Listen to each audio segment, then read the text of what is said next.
Praise the lord. మన ప్రభువును మన రక్షకుడైన యేసుక్రీస్తు వారి పరిశుద్ధమైన ప్రేమ కలిగిన నామంలో మీ అందరికీ మా హృదయపూర్వక వందనములు.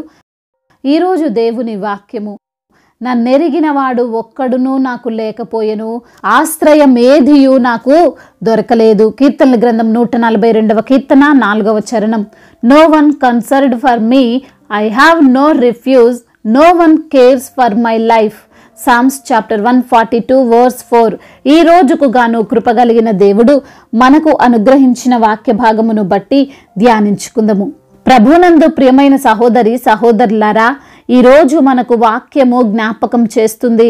మనము కష్ట సమయంలో ఉన్నప్పుడు, మనము ప్రాణ భయముతో జీవిస్తున్నప్పుడు, మనము సమస్తమును కోల్పోయినప్పుడు మన అనుకునేవారు, మనమంటే ఇష్టపడుతున్నామని చెప్పేవారు ఎవ్వరూ ఉండరు అని, ఎవరు మనల్ని గురించి పట్టించుకునే పరిస్థితుల్లో కూడా ఉండరు అని.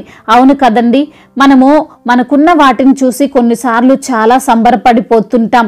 నాకు కావాల్సిన ధనం ఉంది, నాకు నా బిడ్డలున్నారు, నా బంధువులున్నారు, నేను ఎప్పుడు పిలిచినా వెంటనే వచ్చి నన్ను ఆదుకునే నా స్నేహితులున్నారు, ఇంత పరివారం నాకుండగా నేను ఎందుకు భయపడాలి, వీరందరూ నన్ను తప్పక రక్షిస్తారని మన ఆలోచన, మన తలంపులు ఉంటాయి. మంచిదే, పాజిటివ్గా ఆలోచించడం మంచిదే. నా వారు, నా అనుకున్న వారు నాకు సహాయం చేస్తారు అనుకోవడంలో ఏ మాత్రం తప్పు లేదండి, ఎటువంటి ఇబ్బంది లేదు. అయితే వాస్తవ రూపములో కూడా అది జరుగుతుందా? నిజంగా మనకు చెప్పుకోలేని సమస్య వస్తే మన అనుకున్న వారు మనల్ని ఆదుకుంటారా? బహుశా కొన్నిసార్లు, కొన్ని సందర్భాలలో మనమున్న పరిస్థితిని బట్టి, వారికున్న విలువను బట్టి మనకు సహాయము మనుషుల దగ్గర నుండి అందొచ్చేమో, కష్టాలలో కూడా మనకు తోడుగా నిలవబడొచ్చేమో, కానీ అన్ని సమయాల్లో కాదు, అన్ని సందర్భాలలో అసలే కాదు. మనము కష్టంలో ఉన్నప్పుడు, మనకు బాధ వచ్చినప్పుడు, మనము మన అనుకున్న వారిని హెల్ప్ అడిగామనుకోండి, ఆ వ్యక్తి తన పనిలో బిజీగా ఉన్నాడనుకోండి, నిర్మోహమాటంగా వీలు కాదు, కుదరదని చెప్తాడు.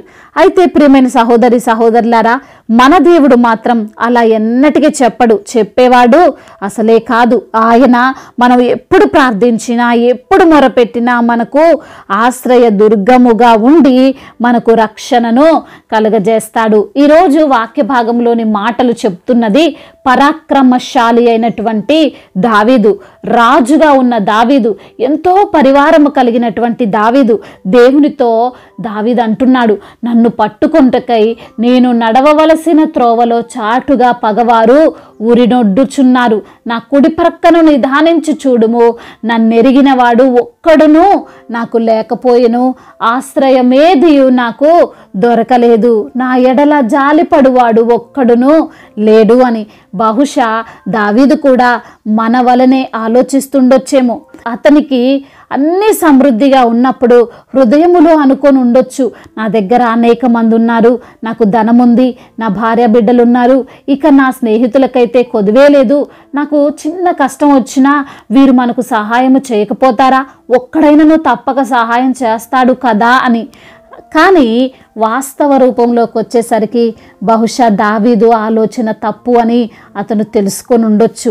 నాకు శ్రమ వస్తే నా ప్రక్కన ఒక్కడునూ లేడంటున్నాడు. నేనంటే ఏమిటో, నేను ఎంత మంచివాడినో, నేను ఎలా యుద్ధాలు చేశానో అని నా గురించి తెలిసిన వారు కూడా నాకు ఇప్పుడు ఈ పరిస్థితుల్లో నాకు లేరు. కనీసం నా పరిస్థితిని చూసిన వారు కూడా, అయ్యో పాపం, ఎలా ఉండే దావీదు ఇలా అయ్యాడు, ఇటువంటి పరిస్థితి వచ్చిందని జాలిపడేవారు కూడా లేరంటండి.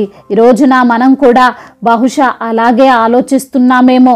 ఈరోజు నా బిడ్డలు, బంధువులు, స్నేహితులు మనము సహాయం చేసినా, మన ద్వారా మేలులు పొందిన వారు మనకు చిన్న సమస్య వస్తే ఎవరో ఒకరు ఆదుకుంటారు కదా అనుకుంటాం. 2 పూటల భోజనం పెట్టి ఒకరోజు వారింట్లో ఆశ్రయం ఇవ్వలేరా అని ఆలోచన చేస్తాం. కానీ ఆలోచన తప్పు అని నిజముగా మనకు కష్టం వచ్చినప్పుడు తెలుసుకుంటాం. మనం కష్టాల్లో ఉన్నప్పుడు మన అనుకునే ఏ ఒక్కరు కూడా కానరారండి, ఏ ఒక్కరు ఫోన్లు ఎత్తరండి, ఏ ఒక్కరు మెసేజ్లకు రిప్లైలు ఇవ్వరండి. మనము ఎదురు పడ్డా తప్పించుకొని వెళ్ళిపోతారు. మనము వారింటికి వెళ్ళినా లేరని చెప్పేస్తారు. ఎలా ఉండే మనిషి ఇలా అయ్యారు, ఎలాంటి కుటుంబం ఇలా అయిపోయిందని కనీసం మనపై జాలి చూపే స్థితిలో కూడా అటువంటి సమయం కూడా వారికి బహుశా ఉండకపోవచ్చు. అయితే దావీదు భక్తుడు మనకు నిజము తెలియజేస్తున్నాడు, ఇలా పలుకుతున్నాడు, యెహోవా నీకే నేను మొరపెట్టుచున్నాను, నా ఆశ్రయదుర్గము నీవే, సజీవులున్న భూమి మీద నా స్వాస్థ్యము నీవే అని నేను అనుకొంటిని అని. అవును ప్రియమైన సహోదరి సహోదరులారా, మనము మన ఆశ్రయదుర్గము, మన అత్యవసరత సహాయము మన దేవుడే. ఆయనే మనల్ని అర్థం చేసుకుంటాడు, ఆయనే మన బాధను దృష్టించుతాడు, ఆయనే మన కన్నీటిని తుడుస్తాడు, ఆయనే నేనున్నానని మనకు ధైర్యము చెబుతాడు. కాబట్టి సజీవుడైన దేవుణ్ణి మన ఆశ్రయము చేసుకొని జీవించుదాం, ఆయనను నిత్యము మహిమపరచుదాం. దేవుడు ఈ మాటలను దీవించి మన హృదయములో ఫలింపచేయునుగాక. వాక్య భాగమును బట్టి ప్రార్థించుకుందాము. ప్రతి ఒక్కరు కూడా ప్రార్థనలో ఏకీభవించగలరు. ప్రార్థన. మహాపరిశుద్ధుడువైన దేవా, మహోన్నతుడువైన మా ప్రియ పరలోకపు తండ్రి, సర్వోన్నతుడా, సర్వసృష్టికి జీవాన్ని పోసిన దేవా, నిత్యము వేవేల దూతలతో పరిశుద్ధుడు పరిశుద్ధుడు పరిశుద్ధుడు అని ప్రతి గానముల చేత కొనియాడబడుతున్న తండ్రి, మీ యొక్క ఘనమైన నామాన్ని బట్టి వందనాలయ, స్తోత్రాలు ప్రభువా.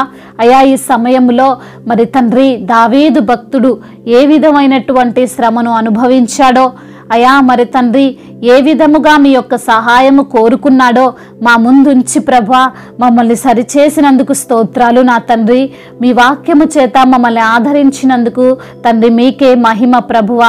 అవును తండ్రి దేవా, అయా మాకు కష్టం వచ్చినప్పుడు, శ్రమ ఎదురైనప్పుడు, ఇబ్బందుల్లో ఉన్నప్పుడు ప్రభా మేము మనుషుల సహాయమును చూసుకొని ప్రభా మీకు మొరపెట్టే పరిస్థితుల్లో కూడా మేము కొన్నిసార్లు ఉండకపోవచ్చు ప్రభా. మరి తండ్రి మా మొర మాకు ఆశ్రయ దుర్గము, మాకు తండ్రి అయా సహాయకుడువు నీవే అని తండ్రి మరొక్కసారి జ్ఞాపకం చేసినందుకు స్తోత్రాలు ప్రభువా. అయా ఈ రోజున ఎందరైతే బిడ్డలు వాక్యము విని మరి తండ్రి ప్రార్థనలో ఏకీభవిస్తున్నారో ప్రతి బిడ్డను మీరు పేరు పేరున దీవించండి అయ్యా, ఆశీర్వదించండి తండ్రి, బలపరచండి అయ్యా. కృంగిపోతుండగా వారిని లేవనెత్తండి, వారికి ఉన్న డిప్రెషన్ నుంచి విడుదల దయచేయండి నా తండ్రి. అయా మిమ్మల్ని ఆశ్రయముగా చేసుకునే మనసును వారికి దయచేయండి. మనుషులపైన ఆధారపడకుండా తండ్రి ఎల్లప్పుడూ మీ సహాయము కోరుకునే బిడ్డలుగా వారిని తండ్రి మీరు లేవనెత్తమని వేడుకుంటున్నాము తండ్రి. అదేవిధంగా నా తండ్రి అనారోగ్య సమస్యల చేత బాధించబడుతున్న ప్రతి బిడ్డకు తండ్రి యేసు నామములో విడుదల దయచేయండి అయా. మీ యొక్క నామములో శక్తి ఉన్నది ప్రభువా, మీ నామములో బలముందయ్యా. మీ నామమే తండ్రి అయా స్వస్థతకు కారణము తండ్రి. మీరు పొందిన దెబ్బల చేతనే బిడ్డలకు స్వస్థత కలుగుచుందని నమ్ముచుండగా, విశ్వసిస్తుండగా అద్భుత కార్యాన్ని మీరు జరిగించమని బ్రతిమిలాడుకుంటున్నాం ప్రభువా తండ్రి. అదే విధంగా నా తండ్రి ఆర్థిక సమస్యలను కొట్టివేయండి, అప్పుల భారాల నుండి విడుదల దయచేయండి. అప్పు తీసుకునే వారిగా కాదు కానీ అప్పు ఇచ్చే బిడ్డలుగా వారిని ఆశీర్వదించండి ప్రభువా. ఉద్యోగాల విషయాల్లో తండ్రి కృప చూపించండి, మంచి ఉద్యోగమును బిడ్డలకు దయచేయండి అయా. ఇంటర్వ్యూలకు వెళ్తుండగా ప్రభా ఇంటర్వ్యూలో సెలెక్ట్ అవ్వడానికి కృపను చూపించండి, మీ జ్ఞానము చేత వారిని నడిపించమని బ్రతిమిలాడుకుంటున్నాం ప్రభువా. వివాహాల విషయంలో తండ్రి మీ యొక్క కార్యాన్ని బిడ్డల జీవితంలో మీరు జరిగించండి, ఈ చిత్తమును తండ్రి బిడ్డలకు బయలుపాటు చేయమని బ్రతిమిలాడుకుంటున్నాము తండ్రి. అదేవిధంగా తండ్రి గర్భఫలము లేని బిడ్డలను మీరు జ్ఞాపకం చేసుకొని అయా వారికి గర్భఫలాన్ని దయచేయమని, ఇచ్చు బహుమానమును బిడ్డలు పొందుకున్నట్లుగా సహాయము దయచేయమని బ్రతిమిలాడుకుంటున్నాము తండ్రి. అయా బిజినెస్ చేస్తున్న వారిని దీవించండి, చేతి పని చేసుకున్న వారిని ఆశీర్వదించండి అయా. మరి వ్యవసాయదారులు రైతులను మీరు దీవించండి అయ్యా. వారు వేసిన పంట సమృద్ధిగా పండడానికి కృపను చూపించండి అయా. కూలి పని చేసుకునే వారిని దీవించండి, శారీరక బలాన్ని వారికి దయచేయండి అయా. మీ యొక్క బలము చేత వారిని నింపమని బ్రతిమిలాడుకుంటున్నాము తండ్రి. ల్యాండ్ సమస్యల నుంచి విడుదల దయచేయండి తండ్రి. అదేవిధంగా నా తండ్రి ఎందరైతే బిడ్డలు ఇతర దేశాల్లో ఉంటున్నారో వారిని బట్టి ప్రార్థిస్తున్నాం తండ్రి. ఒంటరిగా ఉంటుండగా ప్రభా వారిని తండ్రి సురక్షితముగా నివసింపజేయువాడవు నీవే ప్రభా అయా. మీ యొక్క కాపుదలలో నిత్యము బిడ్డల్ని భద్రపరచమని బ్రతిమిలాడుకుంటున్నాము తండ్రి.